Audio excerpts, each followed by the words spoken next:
세상에는 돈을 벌 수 있는 기회랑 정보가 엄청 넘쳐나고 있는 게 현실이거든요. 근데 그럼에도 불구하고 사실 가난한 사람들은 그 가난에서 벗어나오기가 되게 힘든 게 또 그것도 현실이에요. 인구 대비해서 자영업 매장의 수가 전 세계에서 한국이 압도적 1위예요. 사람들의 노력 수준이 점점 계속 올라가고 있는 거예요. 그럼에도 가난 극복한 사람도 있잖아요. 그런 사람들은 네. 어떻게 한 거예요? 저는 크게 세 가지라고 생각하는데 솔직히 그냥 말씀드리면 피디님은 가난을 극복하기 어려운 게 개인의 문제라고 생각하세요? 아니면 구조적인 문제라고 생각하세요? 개인은 체계를 이길 수 없다고 생각하기 때문에 구조의 문제가 좀 크지 않나. 어떠세요, 대표님? 좀 식상한 답변이긴 한데 둘 다 중요하죠. 뻔한데, 대표님? 뻔하긴 한데 세상에 너무 많은 사실 문제들이 있기 때문에 하나로만 딱 정답을 말하기는 어려워요. 세상에는 돈을 벌 수 있는 기회랑 정보가 엄청 넘쳐나고 있는 게 현실이거든요. 근데 그럼에도 불구하고 사실 가난한 사람들은 그 가난에서 벗어나오기가 되게 힘든 게 또 그것도 현실이에요. 그래서 저는 오늘 이거를 개인적인 문제 측면과 구조적인 문제 측면으로 나눠서 한번 여러분들한테 설명드리고 싶습니다. 일단 개인적인 문제로 했을 때는 어떤 게 원인이 될까요? 일단은 인간이 태어나기를 너무 귀차니즘이 심해요. 저도 너무 심하죠. 솔직히 피디님 성공하는 방법을 몰라서 못해요? 모르진 않는데 실천이 어려운 것 같아요.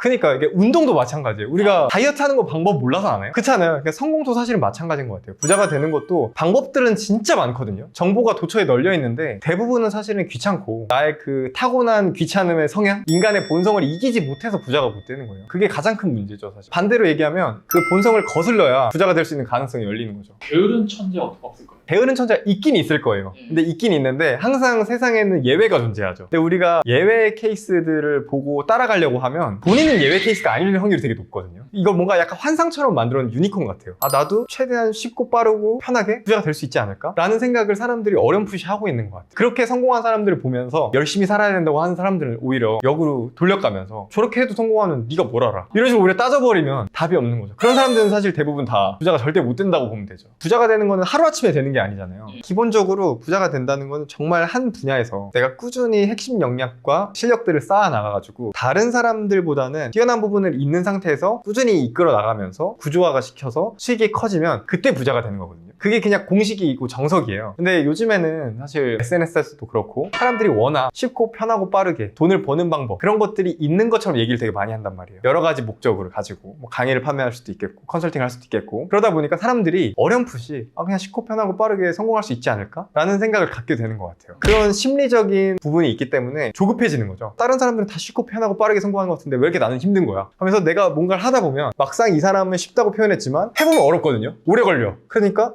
저기 또 쉽고 편하고 빠르게 돈 벌 수 있대. 또 돌아가요. 그러면 한 분야에서 시간의 복리가 쌓여야 핵심 역량이 쌓이는 것인데 자꾸 왔다 갔다 하니까 복리가 안 쌓이는 거죠. 실력 측면에서. 좀 공감이 가는 게 또 보면은 하루에 2시간이라는 거 월천 그게 사실 그게 아니잖아요. 맞아요. 그러니까 예를 들면 하루 2시간이랑 4시간 이거에 대해서 정말 착각하시면 안 되는 게 그런 사람이 있을 수는 있어요. 그러니까 예를 들면 우리 기업의 회장님들 같은 경우에는 실무를 하진 않죠. 근데 우리가 일이라고 생각하면 보통 실무를 생각해요. 컴퓨터 앞에 앉아서 일을 하거나 몸을 써가지고 일을 하거나 이거를 일이라고 생각하는데 그 사람들의 일은 다른 거예요. 그 사람들은 공부를 하고 사람들을 만나고 그걸 통해서 의사결정을 잘하고 하는 게 일이거든요. 근데 그 사람들이 컴퓨터 앞에 앉아서 여러분들이 생각하는 개념으로 일을 하는 건 1시간, 2시간일 수도 있어요. 근데 하지만 그 사람들이 일을 2시간에서 그만큼 돈을 벌고 있는 건 절대 아니라는 거. 이걸 명확하게 구분해 주셨으면 좋겠어요. 처음에는 그 사람들도 그런 시스템을 만들기 위해서 하루에 16시간씩 일했을 거예요. 그거를 간과하고 지금 현상의 형태만 보면 굉장히 오해가 될 수도 있는 거죠. 전략적인 부분도 되게 중요한데 사람들이 뭔가 성공하고 싶으면 좋은 책을 읽거나 아니면 강의를 듣거나 이런 식으로 내가 시행착오를 최대한 적게 겪으면서 성공할 수 있는 길을 찾기 위해서 노력을 해야 되잖아요. 근데 안 그런 것 같아요. 근데 사실은 SNS만 봐도 뭘 해라, 어떻게 하면 성공한다는 것들이 되게 많거든요. 그냥 좋은 책과 강의를 고르기도 전에 일단 한번 해봤으면 좋겠는데 더 좋은 전략으로 찾기 위해서 노력하는 사람, 그러면서 아무것도 안 하는 사람이 있고 좋은 전략을 아예 찾으려고 노력도 안 하는 사람, 그러면서 그냥 무지막지하게 하는 사람인데 성과가 안 나는 사람, 이렇게 두 부류로 갈리는 것 같아요. 이 두 가지 다 사실 성공하기 힘든 것 같아요. 제가 전자인데 아이디어는 하나 떠오르 메모 해놓거든요. 실현하는 거는 10개 중에 1개도 안 되는 것 같아요. 그런 사람들이 너무 많죠. 가난한 사람들이 부자가 되지 못하는 개인적인 문제를 딱 깔끔하게 정의하면 첫 번째는 인간의 본성이에요. 귀차니즘. 두 번째는 심리적인 문제예요. 다른 사람들과 비교하면서 쉽고 편하고 빠르고 이렇게 가고 싶은 마음. 그리고 세 번째는 전략을 너무 많이 짜려고 해서 실행을 하지 않거나 아니면 전략을 아예 안 짜고 무식하게 하거나 이렇게 세 가지로 정의할 수 있을 것 같아요. 구조적 문제에 대해서 이번에는 말씀드려보겠습니다. 저는 인간은 환경의 동물이다 혹은 인간은 자유의지의 동물이다 이렇게 두 가지로 정의하시는 분들을 되게 많이 봤어요. 근데 제가 인생을 살아보니까 그리고 많은 경험들을 그래도 해보니까 확실히 확실하게 좀 결론이 났습니다. 90% 이상의 사람들은 사실 환경의 동물이에요. 자유의지를 얘기하시는 분 중에 죽음의 수용소라는 책을 쓰신 빅터 프랭클이라는 분을 많이 아실 거예요. 그 빅터 프랭클이 죽음의 수용소에서 이런 말을 했어요. 인간에게서 모든 것을 빼앗아갈 수 있어도 주어진 환경 속에서 자신의 길을 선택할 수 있는 자유만큼은 절대 빼앗아갈 수 없다라는 말을 하셨어요. 그러니까 저도 그거에 대해서 동의를 해요. 당연히 극단적인 상황에서 본인이 어떤 태도를 가지고 어떤 의사결정을 할 수 있는지는 고를 수 있는 것이 맞는데, 사실은 현실적으로 보면 저는 그 의사결정조차도 완전하게 100%로 자유의지일까? 이런 생각까지도 해요. 왜냐면 내가 살아온 환경 동안 수없이 무의식적으로 듣고 보고 그런 것들이 있을 거거든요. 영향을 안 받을 수가 없어요. 그런 영향에 따라서 사실은 내가 의사결정을 했지만 이게 온전히 나의 생각이 아니라 다른 생각과 나의 환경과 이런 것들이 다 접목돼서 의사결정을 할 수밖에 없게 된다는 거죠. 내가 보지 않은 걸 어떻게 의사결정할 수 있겠어요? 내가 아는 범위 내에서 이 안에서 결국은 의사결정을 할 수밖에 없거든요. 그러니까 예를 들면 성공하신 분들도 그런 얘기를 많이 하는데, 나도 내가 이렇게 성공할 줄은 몰랐다. 나도 내가 이런 직업을 갖게 될지 몰랐다.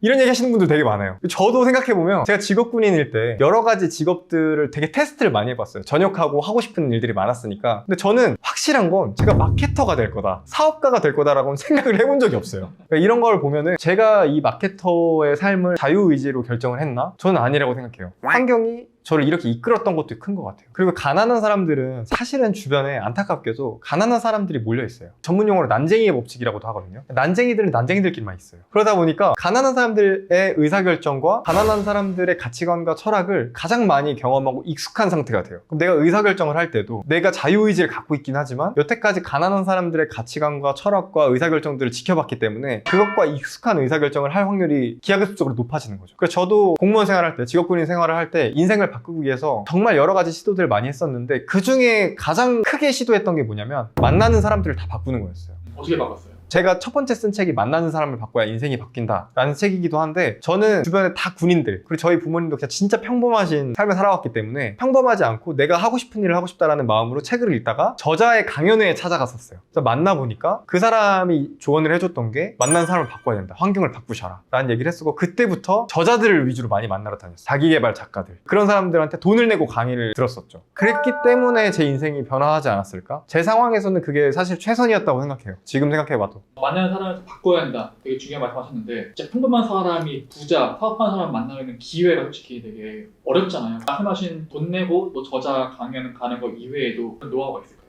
노하우가 있죠. 저는 사실 무식하게 했어요. 이걸 알려주는 사람이 없어가지고 그냥 강의료를 내고 그 사람들을 만났었는데, 솔직히 그냥 말씀드리면 요즘에는 그런 커뮤니티들이 너무 많아요. 자기개발 관련 커뮤니티도 많고, 사업하는 사람들이 모여서 그냥 몇만 원 정도 내고 참여할 수 있는 기회들도 되게 많고, 그리고 인스타그램을 다 운영하시잖아요, 사업하시는 분들이. 그분들의 책을 읽거나 아니면 강의를 듣거나 그분들의 정보를 최대한 많이 흡수한 상태에서 진정성 있는 태도로 편지를 쓰듯이 DM을 한번 보내보세요. 그러면 제가 진짜 장담하건대 10명한테 그런 식으로 진정성 있게 정말 장문의 편지나 DM을 보내면 3명한테 연락 올 거예요. 아무리 진짜 개떡같이 보내도 한 명한테는 옵니다. 왜냐면 생각보다 사람들이, 특히 성공한 사람들은 자신의 정보를 공유하고 싶어 하고요, 자아 실현의 욕구가 있기 때문에 도와주고 싶어 해요. 그래서 강의를 들으러 오세요 하는 경우도 있겠지만 그냥 공짜로 만나주는 경우도 되게 많고요. 아, 그를 진짜 겪어보신 거예요? 네, 겪어봤죠. 그러니까 저는 처음에는 이걸 몰랐어요. 성공한 사람들이랑 친해지려고 1000만 원 내고 밥 사주겠다 내가, 이런 식으로 해서 실제로 1000만 원을 낸 적도 있어요. 사실은 그렇게까지 할 필요 없이 진정성 있는 편지와 진정성이 있는 태도만 있었어도 충분히 가능했다, 지금은 그렇게 생각합니다. 그리고 하나의 또 팁은, 모든 기업가분들은 좋은 인재를 찾기 위해서 혈안이 되어 있어요. 그래서 내가 좋은 인재가 될 수 있다는 걸 어필해서 한다면 단순히 만나는 것뿐만 아니라 그분 밑에서 같이 일을 할 수도 있습니다. 그것도 정말 좋은 기회가 되죠.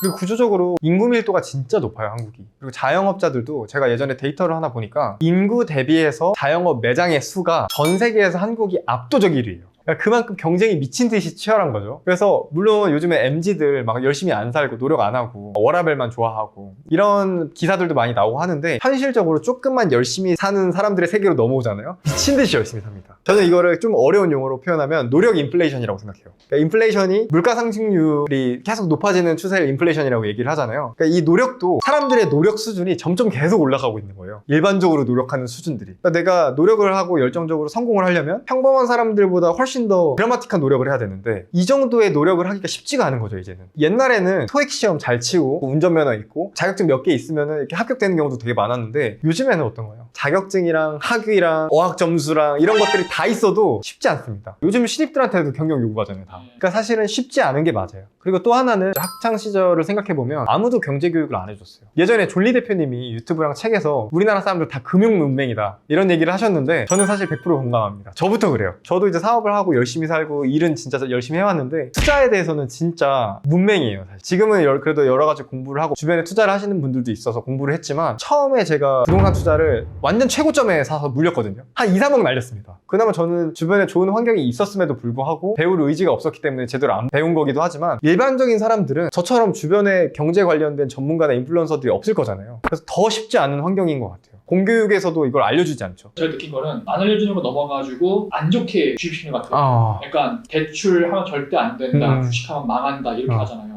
맞아요. 저도 사실 부모님한테 요즘에는 부모님이 주식하라고 하는데 예전에는 부모님이 주식 투자 절대 하지 마라. 그거 하면 망한다. 다 그렇게 배웠어요. 그러니까 학교에서 안 알려주면 가정교육을 받아야 되는 거거든요. 그렇죠. 근데 가난한 사람들은 왜 가난해요? 부모님이 가난하기 때문에 가난한 거잖아요. 부모님이 가난했기 때문에 본인도 가난을 물려받았고 알려줄 사람이 집안에서 없는 거예요. 그래서 이게 사실 엄청난 의지를 가지고 이거를 뚫어내야 하는 부자가 될 수 있는 거죠. 그러니까 이게 사실 구조적으로도 진짜 가난한 사람이 그 모든 의지를 가지고 인간의 개인적인 구조적인 문제를 뚫고 부자가 되는 게 쉽지가 않아요. 그러면 개인적으로나 구조적으로나 되게 부자 되기 어려운 경우가 되게 절망스러운데 그럼에도 개천이 용한다고 가난하게 뽑은 사람도 있잖아요. 그런 사람들은 어떻게 한 거예요? 저는 크게 세 가지라고 생각하는데 일단 체력이 좋아야 됩니다. 그리고 운도 좋아야 돼요. 그리고 최선의 노력을 해야 돼요. 아까 말씀드렸던 노력 인플레이션을 이겨낼 정도의 그 정도의 이제 노력을 해야 되는데 거기에 노력에는 되게 중요한 게 포함되어 있어요. 아까 말씀드렸다시피 환경을 바꾸는 노력. 완전하게 결단을 하고 그 환경을 바꾸려는 노력을 하셔야 돼요. 그리고 공통점은 이렇게까지 하는 사람들의 특징을 보면 엄청난 결핍이 있더라고요. 대부분의 자수성가한 성공한 사람들은 반드시 엄청난 큰 결핍이 있었어요. 그래서 본인의 그 가난을 단점으로만 생각하지 말고 나도 그 결핍이 있구나. 그러면은 나도 자수성가한 사람들이 가지고 있는 가장 큰 특징을 본인도 갖고 있는 거거든요. 그거를 잘 활용해서 어떻게 하면 자수성가를 할 수 있을지, 부자가 될 수 있을지 한번 생각을 해보시고 진짜 시도를 해보셨으면 좋겠습니다.